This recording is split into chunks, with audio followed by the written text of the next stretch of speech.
We'll bring it to you. But now, one man who is bucking his own party on Capitol Hill, Steve King, Congressman from Iowa, is going to vote no on the Boehner plan. And we're waiting for that vote. Congressman, how are you? You could miss the vote. Maybe I'll keep you here a little longer than I thought. And we'll actually... Maybe I'll convert you, Laura, and you'll send me back down there and go no. Okay, here's what I want you to explain to me. How do you propose, by defeating the Boehner bill, that you are going to get further down the road toward the goal that I think so many of us share, which is to shrink this government, to get this debt under control? How will defeating Boehner get you closer to that goal? Well, I think the easy answer to that is that we passed cut, cap, and balance. John Boehner said that is our plan, and we're sticking to it.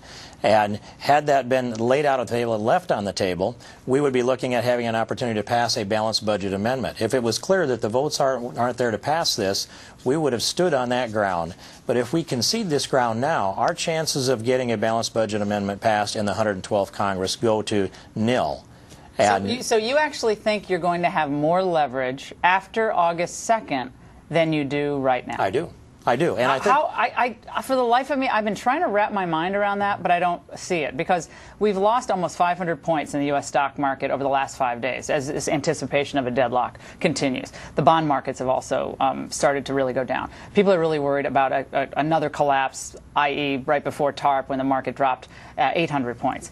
Do you really think that Boehner and McConnell and moderate Republicans, moderate Democrats are going to sit by and be kind of held hostage by this idea that we have to pass a balanced budget amendment as the markets crumble and all these international markets are in turmoil? Do you actually think the Tea Party then will be able to get, okay, we're going to definitely vote for a balanced budget now? I don't see that. We have to remember that this has been ginned up by the advocates for this kind of a policy. So you think the markets dropping is that's just I think self-fulfilling that's some indicator. The people that didn't sell didn't lose any money. And a week from now, we'll see how that actually looks. But the language about default has been false language from the beginning. Okay. Default now means in the mind of the American people, because all of this debate that's gone on at the president level, at Tim Geithner's level, at the leadership level, has been about default being the first day that we run out of borrowing authority.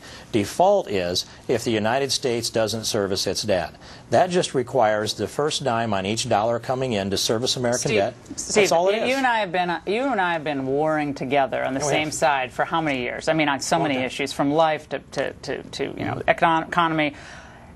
We have people like Charles Krauthammer, George Will, Mike Pence, Colonel Allen West, Paul Ryan, Bill Kristol, all these guys who I think their conservative bona fides can't really be called into question. They've been slogging it out in the conservative wars for decades. How is it that they're all wrong and a very small minority of Republicans? Again, I like your ultimate goal. I'm with you with your ultimate goal. But how is it that they're wrong and you guys are right when the goal is what we all agree to? Partly they bought into the argument on what default is. Partly they bought into that. But regardless of what the argument is, isn't it true that if the markets collapse, you will not be able to get your way with moderate Democrats and also moderate Republicans who are just going to say, you know something?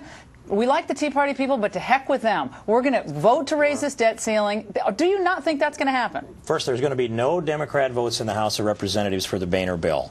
There are 53 senators that have said it's dead on arrival. They won't vote for it over there. So how is killing your speaker going to help the Tea Party movement? We have been led down this blind alley, and we have to stand on the principles that we believe in. Is John Boehner a conservative?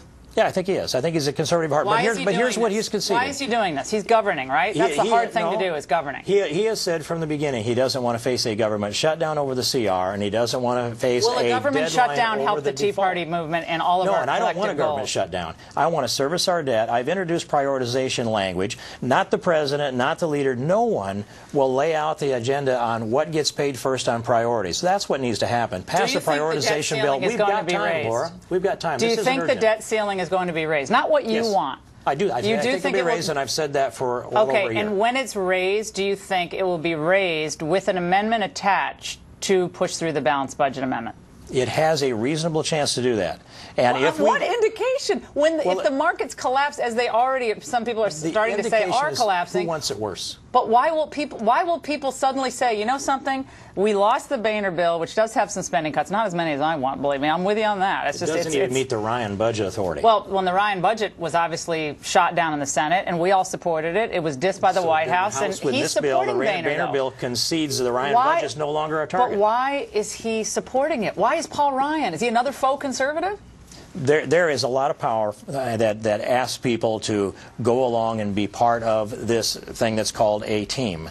And if there are no dissenters, we'll continue to go down the path. Okay, so We've it's a given principled up the leverage of the CR. It's a principled vote. Yes, it is. Okay, I it's want a vote the on maximum principle. leverage. And I'm with Laura, you on the principles, but you have to get to the end game. If we don't assert this leverage here, we'll have no leverage the balance of the 112th Congress.